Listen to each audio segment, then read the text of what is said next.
Hello everyone, with you here is Rush the Arab Gamer VGS, and today we're going to be doing an unboxing and a quick look at the Dualshock 4, the PlayStation 4 controller, and we're also going to be doing a kind of a slight comparison between it and the Dualshock 3. So first of all, the box is much better than the usual boxes we used to get. Like before, they used to have like the plastic kind of like tight grip, and you got to take some scissors and you got to fight your way to get the controller, but now it's a much more easier way to open it. You just open it like a box, and at the same time they keep that kind of like glossy look at me, please pick me up look. So it's pretty cool. So at the back here, they're pretty much listing all the features we already know. If you're a hardcore PS fan who's been keeping up with all the latest news, you already know all these features. Comes with a touchscreen controller, built-in speaker, headphone jack, and dual trigger sticks, which they're really making an emphasis on because the PS3 did not have any way of, it wasn't really FPS friendly, as I like to call it. And there's a share button and LED lights are from Light Bar, which apparently change color depending on the game or situation. I'd like to see how they're going to do that. Pretty interesting, and as they like to claim it, it is an evolutionary controller, and it is indeed an evolutionary controller because it is the first time Sony changed its design from the standard Dualshock. So let's get on with the unboxing.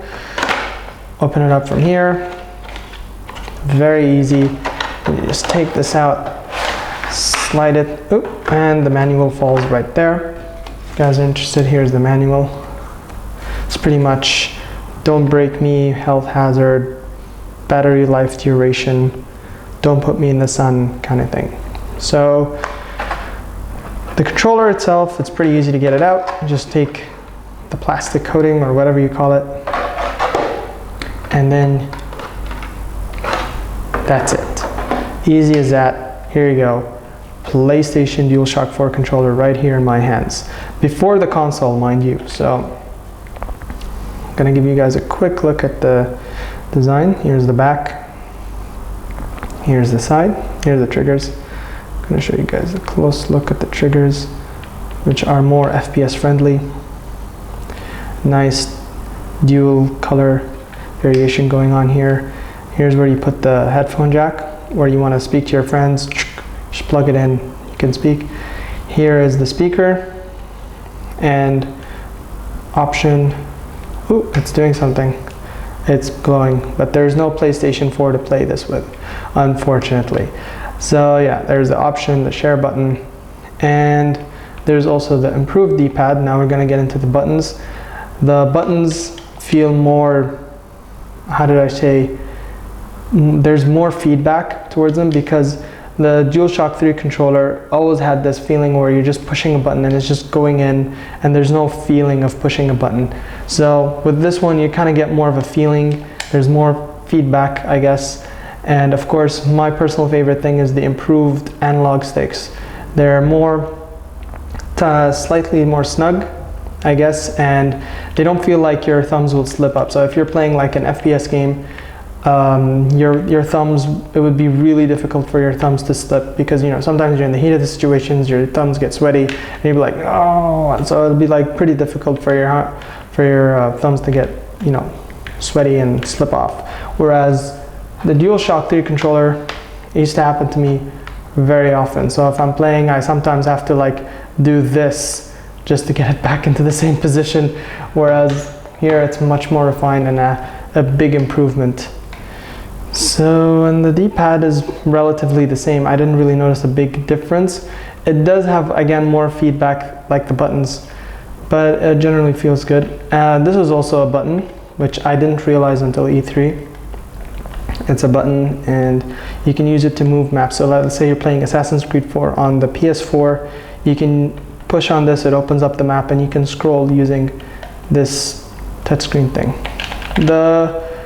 The triggers, this one feels, the L1, R1 buttons feel better, so feel really good. And this one, of course, the L2 and R2 are the highlight, which are finally triggers. So if you're playing your favorite FPS game like Battlefield or Call of Duty or Killzone or whatever's coming up, you're gonna enjoy using these a lot. It does feel a bit pointy though, It feels, I don't know how to say it, the edges here feel a bit too edgy, I guess, but other than that, it's pretty cool. I like it, and it's definitely an improvement over the Dualshock 3. So for the sake of comparison, here's a Dualshock 3 that's been used a lot, clearly, and here's the Dualshock 4. So there you go, side-by-side comparison. This one's a bit fatter, this one's more toned down version. These are my favorite things, actually. The triggers and the handles are my favorite things. Feels right in your hands, so that's definitely a good plus. So hope you enjoyed our quick look and unboxing the Dualshock 4. If you have any questions regarding that, please feel free to drop them in the comments below, and please look forward to our soon to be released PlayStation 4 unboxing. Of course, we don't have a PlayStation 4 yet, but we will soon. In the meantime, we'll be playing with this stuff and waiting until it arrives. So hope you guys enjoyed it. Don't forget to like, favorite, and subscribe. This was the Arab Gamer. Take care. Have a good one.